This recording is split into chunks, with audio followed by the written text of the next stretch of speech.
Good afternoon everyone and Jai Shri Shyam. This is Tanva and today we will discuss about the behavior therapy. Behaviour therapy ये भी जो psychotherapy होती है इसका ही एक type है। जैसे कि मैंने प्रीवियस वीडियो में आपको individual therapy and group therapy के बारे में बताया था। उसके बाद आज हम पढ़ेंगे बिहेवियर थेरेपी। जो आज का सेशन होगा वो हमारा होगा इस पे बिहेवियर थेरेपी पे। बिहेवियर वर्ड से ही समझ में आ रहा है बिहेवियर। अब ऐसा तो होगा नहीं कि यहाँ पे हम नॉर्मल बिहेवियर में थेरेपी प्रोवाइड करेंगे कि क्या होगा। बिहेवियर जो होगा अगर एबनॉर्मल बिहेवियर या माल एडेप्टिव बिहेवियर है उसमें क्या किया जाता है, थेरेपी प्रोवाइड किया जाता है maladaptive behaviour and abnormal behaviour को चेंज करके नॉर्मल बिहेवियर में चेंज किया जाता है। That is called behaviour therapy. Basically जो बिहेवियर थेरेपी होती है वो लर्निंग थ्योरीज पे बेस्ड होती है। Learning theory is what, cognitivism हो गया, कॉनेटिविज्म हो गया, कनेक्टिविज्म हो गया, ह्यूमिडिज्म हो गया, ये सब इनके ऊपर ये क्या होती है, बेसिस होती है। तो बिहेवियर थेरेपी में हम कुछ टेक्निक्स पढ़ेंगे। मेनली 5 टाइप्स की टेक्निक्स होती है जो हम बिहेवियर थेरेपी में पढ़ेंगे। दैट इज फर्स्ट होती है सिस्टमेटिक डिसेंसिटाइजेशन, सेकेंड जो होती है वो फ्लडिंग होती है, थर्ड जो होती है एवर्जन थेरेपी होती है, जो फोर्थ होती है रीइंफोर्समेंट होती है और जो फिफ्थ होती है that is cognitive behaviour therapy. तो फर्स्टली हम बात करते हैं किसकी, सिस्टमेटिक थेरेपी की, कि क्या होती है सिस्टमेटिक थेरेपी। उसकी हम बात करते हैं कि जो सिस्टमेटिक थेरेपी थी वो मेनली किसने दी थी, जोसेफ वॉल्फ थे, उन्होंने दी थी।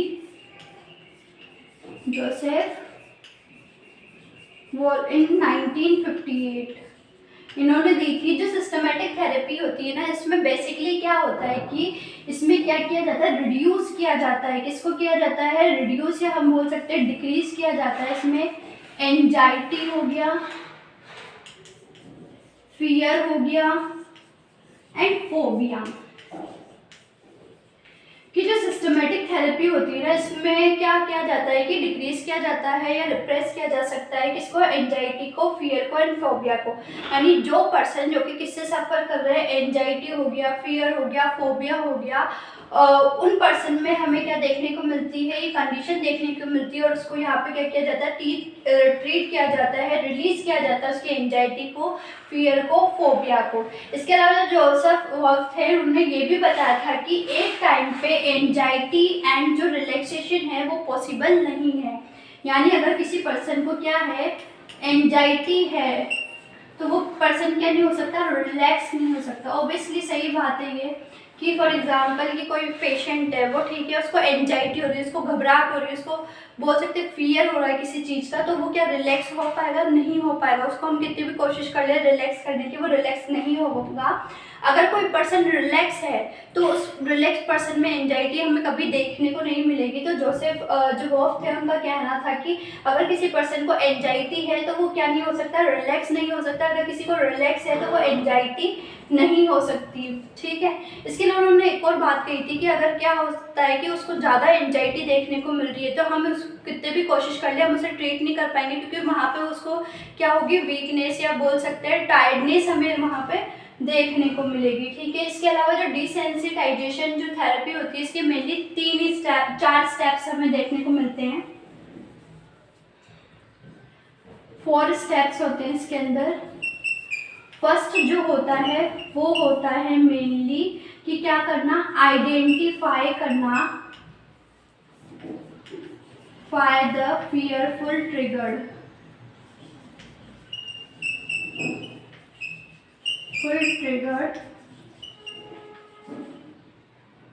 Of the patient. कि जो इसके अंदर जो फर्स्ट स्टेप्स होती है किसकी, जो फर्स्ट स्टेप्स होती है किसकी, सिस्टमेटिक डिसेंसिटाइजेशन की, वो क्या होती है, फर्स्ट जो स्टेप्स होती है वो क्या करना, आइडेंटिफाई करना fearful trigger of the patient. कि यहाँ पे फियरफुल ट्रिगर इज व्हाट, कि जिसकी वजह से पेशेंट को क्या हो रही है, एंजाइटी हो रहा है, फोबिया हो रहा है, या फिर हम बोल सकते हैं कि एंजाइटी, फियर या फोबिया कोई भी कंडीशन अराइज हो रही है कि किसकी वजह से क्या है, यहाँ पे आइडेंटिफाई करना है हमको किसको, फियरफुल ट्रिगर को।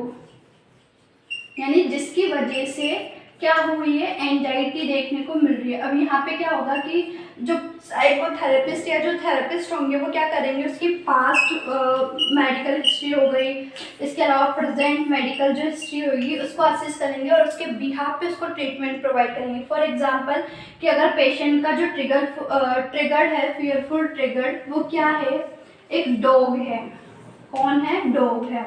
मतलब हमने क्या कर लिया, फर्स्ट स्टेप में जो सिस्टमेटिक डिसेंसिटाइजेशन होती है उसके फर्स्ट स्टेप में हमने क्या आइडेंटिफाई कर लिया कि पेशेंट को किससे फोबिया है, डॉग से फोबिया है। यानी उसको उसकी जो बिहेवियर में एबनॉर्मलिटी देखने को मिल रही थी वो किसकी वजह से मिल रही है, डॉग की वजह से मिल रही है। तो यहाँ पे डॉग क्या हो गया, एक फियरफुल ट्रिगर हो गया। ठीक है, अब जो सेकेंड स्टेप इसकी आती है सिस्टमेटिक डिसेंसिटाइजेशन की, वो क्या होती है कि स्टेबलाइज करना, establish the hierarchy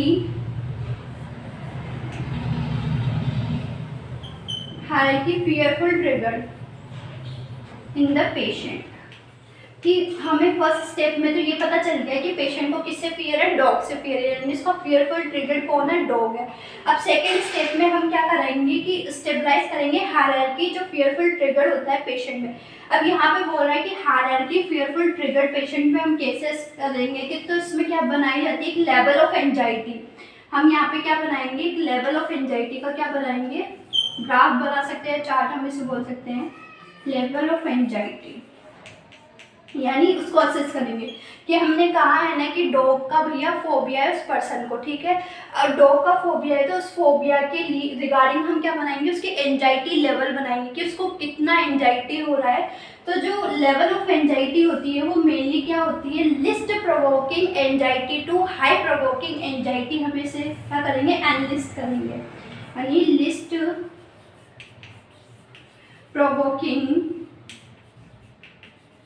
anxiety to high provoking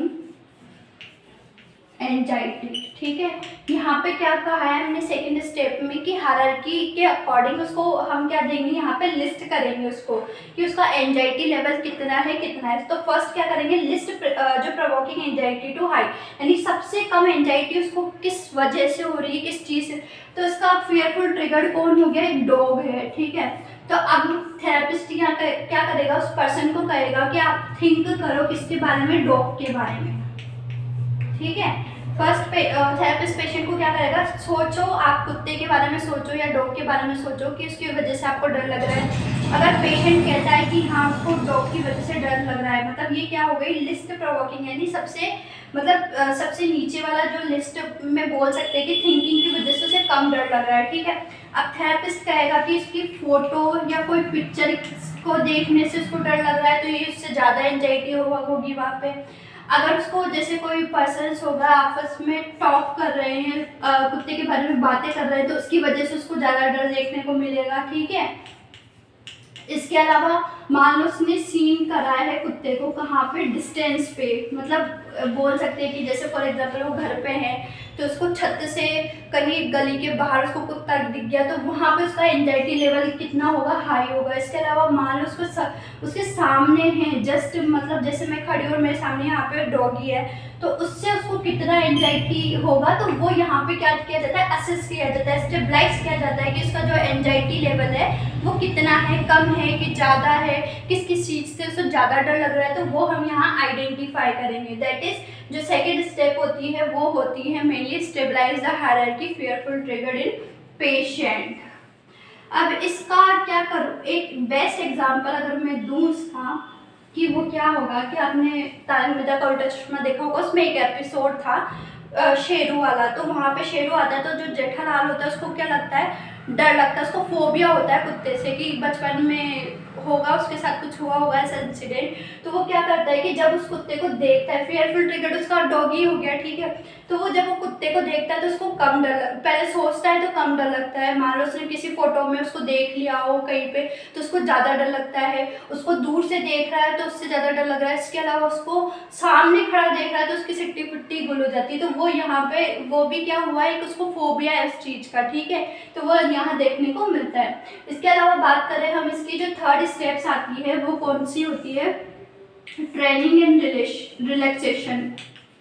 training and relaxation, relaxation करने के लिए, यानी कि यहाँ पे हमने असेस कर लिया कि पेशेंट को किस किस से फियर है, किस किस से नहीं है, तो वो चीज़ हमने असेस कर ली।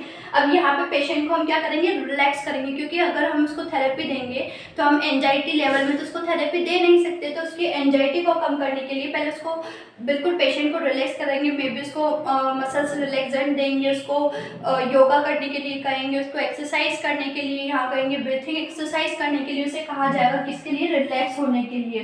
तो ये third step say that is training and relaxation. जो फोर्थ स्टेप्स आती है इसमें सिस्टमेटिक डिसेंसिटाइजेशन में, वो क्या होती है, डिसेंसिटाइजेशन प्रोसीजर। डिसेंसिटाइजेशन प्रोसीजर में मेनली क्या होता है कि जो हमने क्या किया था, जो लेवल ऑफ एंजाइटी असेस की थी पेशेंट की, जो हमने थिंकिंग के बारे में, टॉयज के बारे में, जो भी है वो असेस की थी, उसको हम यहाँ क्या करेंगे, आइडेंटिफाई करें कि पेशेंट को हमने रिलैक्स कर दिया, थर्ड स्टेज में हमने रिलैक्स कर दिया कि बिल्कुल अब वो रिलैक्स है। तो रिलैक्स के बाद में हम क्या करेंगे, डिसेंसिटाइजेशन में असेस करेंगे कि पेशेंट को क्या हुआ है, कि अब वो पेशेंट को हम उसको इमेजिन करने के लिए कहेंगे, या फिर हम उसे बोलेंगे कि आप थिंक कीजिए डॉग के बारे में। अगर वो उसको डर नहीं लग रहा है, वो बिना डरे उसके बारे में सोच रहा है, इट मीन्स ये वर्क कर रही है, यानी फर्स्ट स्टेज तो कंप्लीट है, ठीक है। सेकंड, जैसे कोई इसको फोटो दिखा दी हमने, उसके बाद में भी उसको डर नहीं लग रहा है, इट मीन्स वो भी सही है, मतलब करेक्ट हो गई, हमारे जो थेरेपी है वो बिल्कुल सही है, ठीक है। इसके अलावा जैसे कोई आपस में डॉग की बातें कर रहे हैं, उससे भी उसको डर नहीं लग रहा, तो वो भी करेक्ट है। इसके अलावा उसको डॉग दिखा दिया, फिर भी उसको डर नहीं लग रहा, तो भी करेक्ट। लेकिन अगर उसको मान लो थिंकिंग पे ही डर लगने लग गया, हमने थेरेपी भी दे दी, सब कुछ कर दिया, लेकिन फिर भी उसको डर लग रहा है, तो हमें वापस से उसको पेशेंट को रिलैक्स करना है, और रिलैक्स करने के बाद में वापस प्रोसीजर अप्लाई करना है। तो ये बिहेवियर थेरेपी की फर्स्ट टेक्निक थी, that is systematic desensitization. Second, इसकी बात करें, इसको जो सिस्टमेटिक डिसेंसिटाइजेशन होता है, इसको मेनली ग्रेजुअल एक्सपोजर थेरेपी भी कहा जाता है। सेकेंड जो आती है वो होती है फ्लडिंग। जो सेकेंड स्टेप आती है दैट इज फ्लडिंग। ये क्या होती है, एक्सपोजर थेरेपी हम इसे कहते हैं, कि इसके अंदर फ्लडिंग के अंदर की डिसेंसिटाइजेशन में तो हम पहले असेस कर रहे थे थिंकिंग से, इमेजिनेशन से, लेकिन जो फ्लडिंग होती है इसमें क्या होता है कि इसमें रियलिटी में जो भी फियरफुल ट्रिगर है उस पेशेंट का, उसको उसके सामने एक्सपोज कर देना। यानी जैसे कोई पेशेंट को डॉग से, अभी हम डॉग की बात कर रहे थे, तो उसके सामने मतलब थिंकिंग वगैरह कुछ भी नहीं करवाना उससे, भैया कुछ ही नहीं करना, तेरे को उसके सामने डॉग को लाके खड़ा कर दिया किसके अंदर, फ्लडिंग के अंदर, कि अब तू कर, तुझे क्या करना है, मतलब वो क्या उस चीज़ के रिगार्डिंग रिएक्ट करेगा, क्या नहीं करेगा, तो वो इसमें चीज़ में असेस किया जाता है। जैसे अभी मैंने डॉग का बताया जेठालाल वाला, तो आपने उसमें एक सीन ये भी देखा होगा कि वहाँ पे जब अजय देवगन वगैरह होते हैं, उसके पीछे डॉग को छोड़ देते हैं, ठीक है, तो अब उसके पास कोई ऑप्शन ही नहीं बचता, या तो वो क्या करेगा, या तो डरेगा तो वो और ज़्यादा, बट वो वहाँ क्या टेक्निक अपनाया करता है, खुद को रिलैक्स करता है, खुद को रिलैक्स करेगा, और रिलैक्स करके कम डाउन करने की, खुद को भी कम डाउन करने की कोशिश करेगा, और वो क्या करेगा, उससे क्या करने की कोशिश करेगा, मतलब जो डॉग्स खड़े हैं उसके सामने, उनको क्या करना है, खुद भी रिलैक्स होके, और उनको मतलब प्यार वगैरह ये करेगा, उन डॉगी को सहलाएगा, तो उससे क्या होगा, उसका वो जो फियर है, जो फोबिया है, वो वहाँ पे क्या हो जाता है, खत्म हो जाता है। मतलब उसके सामने अच्छा फ्लडिंग भी आ गया, उसके सामने डिसेंसिटाइजेशन भी हो रहा है, फ्लडिंग अचानक से कुत्ते छोड़ दिया भैया उसके पीछे, अब वो क्या करेगा, उसके पास कोई ऑप्शन ही नहीं है उनके साथ, या उनको जो भी है प्यार से देखने के अलावा, उसके अलावा कोई ऑप्शन ही नहीं है। अगर वो डरेगा, भागेगा, तो क्या करेगा, कुत्ता और ज़्यादा उसके पीछे पड़ेगा, तो वो क्या करता है, उनको सहलाने की कोशिश करता है, उनसे आई टू आई कॉन्टेक्ट करने की कोशिश करता है, ताकि वो खुद भी न डरे और ना वो उसके पीछे भागे। तो वो क्या होती है, फ्लडिंग, यानी कि क्या होना, एक्सपोज करना देना रियलिटी में, जो भी ऑब्जेक्ट, जो भी जिस भी चीज़ से उस पर्सन को फोबिया है, एंजाइटी, उस चीज़ को उसके जस्ट सामने ला देना, that is flooding, that is clear. Next इसके बाद बात करते हैं एवर्जन थेरेपी की। What is aversion therapy?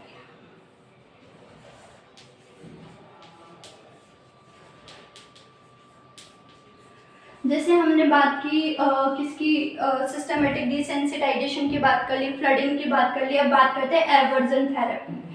Aversion therapy में मेनली क्या देखने को मिलता है कि इसके अंदर क्या होता है कि जिस भी पेशेंट को जिस भी चीज़ का, मतलब एंजाइटी, जिस भी चीज़ की उसकी हैबिट है बोल सकते हैं, उस जो प्लीजेंट उसका एक्सपीरियंस है, यानी किसका, पेशेंट का, जो उसका प्लीजेंट एक्सपीरियंस है या जिसको उसको करने में खुशी मिल रही है, अब वो खुशी वाला काम नेगेटिव है, पॉजिटिव नहीं है जो भी वो काम कर रहा है। फॉर एग्जांपल ड्रिंकिंग उसकी हैबिट है, या फिर नेल बाइटिंग हो गया, थंब सकिंग हो गया, वो क्या हो गया, प्लीजेंट एक्सपीरियंस, यानी उस पेशेंट के लिए तो उसको क्या हो रहा है, उसमें मज़ा आ रहा है, उसको सेटिस्फेक्शन मिल रहा है उस चीज़ को, लेकिन वो क्या है, गलत है, वो क्या है, एबनॉर्मल बिहेवियर है, किसका, पेशेंट का। यानी पेशेंट क्या कर रहा है यहाँ पे, क्योंकि thumb sucking, nail biting, drinking करना, ये सब क्या है, सब्सटेंस अब्यूज डिसऑर्डर की क्या है, एबनॉर्मल बिहेवियर है, पेशेंट का माल अडेप्टिव बिहेवियर है।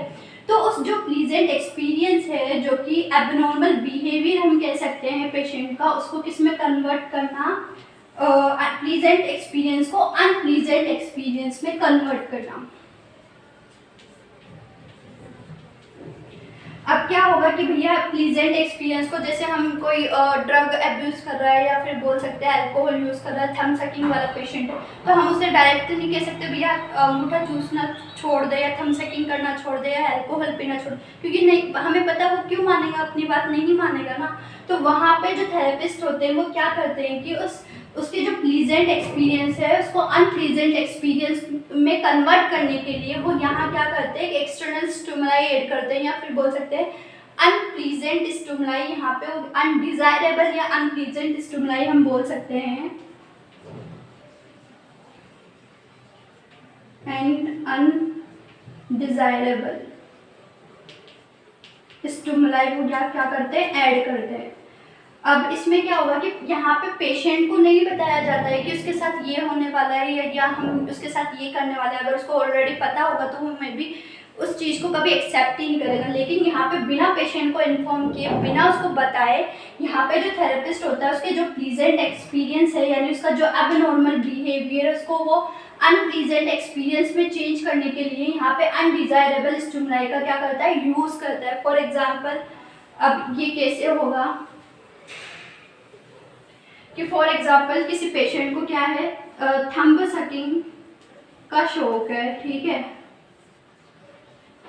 मतलब उसको ये थंब सक करने में, या बोल सकते कोई बच्चा है, चाइल्ड है, तो उसको क्या करना है, थंब सकिंग में उसको क्या मिलता है, ग्रेटिफिकेशन मिलता है, बोल सकते हैं सेटिस्फेक्शन मिलता है। तो ये क्या हो गया, उसका एबनॉर्मल बिहेवियर है, obviously abnormal behaviour, normal behaviour तो है नहीं। तो इस एबनॉर्मल बिहेवियर को थेरेपिस्ट क्या करता है, नॉर्मल बिहेवियर में चेंज करने के लिए, यानी प्लीजेंट एक्सपीरियंस को अनप्लीजेंट एक्सपीरियंस में चेंज करने के लिए वो यहाँ पे क्या करता है, जो अनडिजायरेबल स्टिमुलाई है वो ऐड करता है। यहाँ अनडिजायरेबल स्टिमुलाई क्या होगा कि थंब पे कुछ ऐसा प्रोडक्ट अप्लाई करना है, ऐसा केमिकल अप्लाई करना है जिसकी वजह से उसको उसका टेस्ट कड़वा आने लगे, यानी बिटर टेस्ट हम इसमें क्या कर देंगे, मेनली ऐड कर देंगे। अब जो थंब सकिंग वाला पेशेंट है, बिटर टेस्ट भी जो हम ऐड कर रहे हैं, इसका मतलब वहाँ पेशेंट को या जो भी बच्चा है उसको हमें इन्फॉर्म नहीं करना है कि उसके ऐसे जैसे नाइट में हो गया, मे बी उसकी जो भी मदर या फिर बोल सकते हैं या फिर थेरेपिस्ट उसको पता नहीं चलने दे कि उसके थंब पे क्या कर दिया, ऐसा टेस्ट वाला प्रोडक्ट अप्लाई कर दिया जिसकी वजह से जब वो उसको थंब शक करेगा तो उसका क्या होगा, टेस्ट कड़वा आएगा मे बी। तो क्या हुआ कि यहाँ पे एबनॉर्मल बिहेवियर है, अब उसने क्या किया, थेरेपिस्ट ने बिटर टेस्ट ऐड कर लिया, तो कहीं ना कहीं उसको क्या होगा, कड़वेपन की वजह से उसको क्या नहीं होगा, उसको सेटिस्फेक्शन नहीं होगा उस चीज़ से। और यही कंटिन्यूसली अगर ये चीज़ जैसे एक दिन में तो क्या होता है कि पेशेंट को कहीं ना कहीं लगता है कुछ में भी हो सकता है, लेकिन अगर ये कंटिन्यूसली हम करते जाएंगे, जैसे जब भी वो थंब सकिंग कर रहा है तब ये हम उस पर बिटर टेस्ट वाला कुछ प्रोडक्ट अप्लाई कर रहे हैं, तो उसको कहीं ना कहीं लगेगा कि नहीं यार ये अच्छा नहीं है, या इसका टेस्ट लेस है, ये बिल्कुल कड़वा टेस्ट है, तो उसको अप्लाई करना क्या कर देगा, बंद कर देगा। यानी जो वो एबनॉर्मल बिहेवियर शो कर रहा है, जो एबनॉर्मल बिहेवियर वो शो कर रहा है, वो किस में कन्वर्ट हो जाएगा, नॉर्मल बिहेवियर में। यही क्या है, थेरेपी है, जो कि क्या कहलाती है, एवर्जन थेरेपी कहलाती है। That is clear. 3 थेरेपी हमने टेक्निक्स यहाँ पढ़ी, एक तो पढ़ी सिस्टमेटिक डिसेंसिटाइजेशन, सेकंड जो हमने पढ़ी वो फ्लडिंग पढ़ी, थर्ड एवर्जन पढ़ी, फोर्थ जो थेरेपी होती है, फोर्थ टेक्निक जो होती है वो होती है रीइंफोर्समेंट।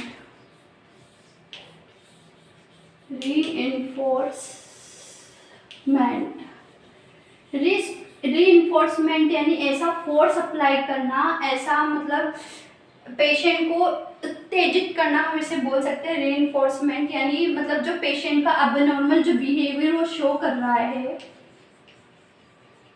एबनॉर्मल बिहेवियर जो पेशेंट शो कर रहा है उसको क्या करना, कन्वर्ट करना किसके अंदर, नॉर्मल बिहेवियर में, यानी जो भी उसका माल एडेप्टिव बिहेवियर है उसको नॉर्मल बिहेवियर में कन्वर्ट करने के लिए यहाँ पे रीइंफोर्समेंट थेरेपी मेनली यूज़ की जाती है। रीइंफोर्समेंट थेरेपी क्या होती है, दो टाइप्स की होती है, एक तो पॉजिटिव होती है और एक नेगेटिव। एक तो होती है पॉजिटिव रीइंफोर्समेंट थेरेपी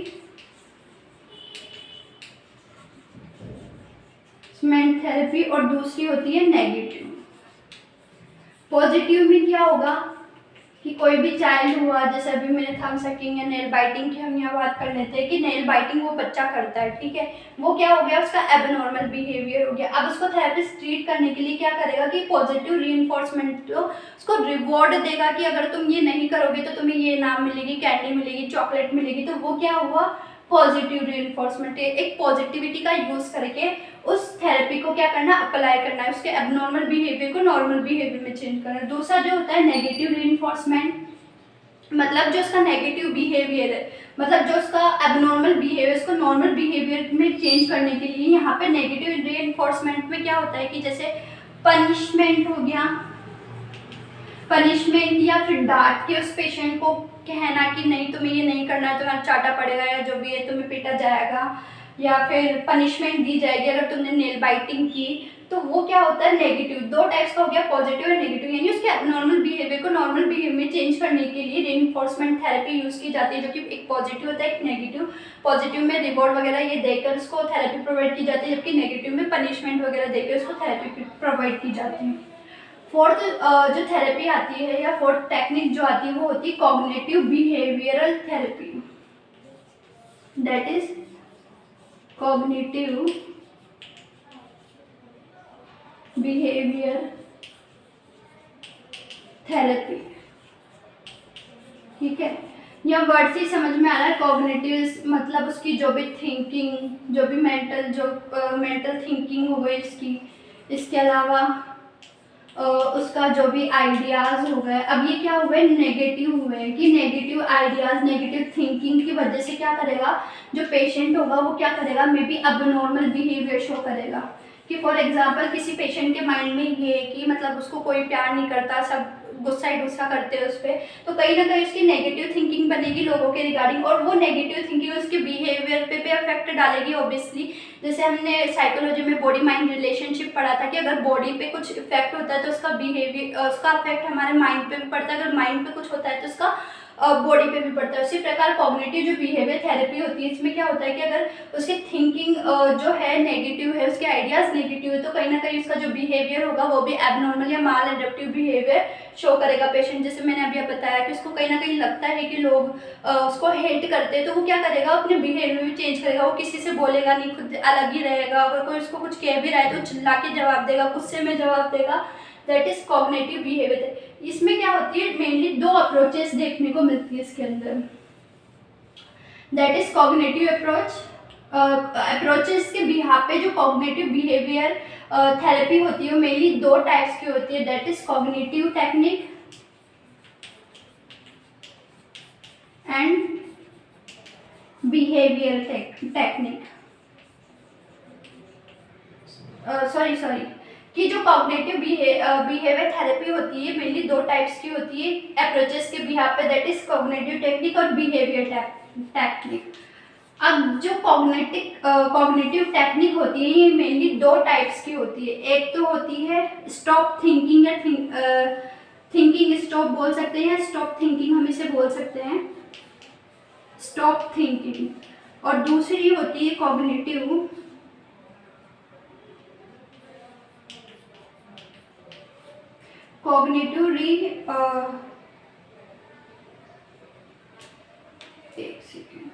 फर्स्ट तो क्या हो गई स्टॉप थिंकिंग। स्टॉप थिंकिंग के अंदर मेनली क्या होता है कि इसमें क्या होता है कि जैसे पेशेंट क्या कर रहा है, जो भी उसकी एबनॉर्मल जो नेगेटिव थिंकिंग वो सोच रहा है, वहाँ थेरेपिस्ट क्या करता है, स्टॉप, मतलब वो उसको पहले ये कहेगा तो जो भी वो सोच रहा है वो सोच रहा है, ठीक है। अब वहाँ थेरेपिस्ट एकदम से क्या कर लेगा, सडन उसको क्या करेगा, स्टॉप करेगा। स्टॉप करने की वजह से उसका जो मेंटली भी वो क्या हो जाएगा, स्टॉप हो जाएगा। यानी यहाँ पे फॉर एग्जाम्पल जैसे आपने बचपन में एक गेम खेला होगा, नेम प्लेस वस्तु जगह जानवर नाम वगैरह कुछ।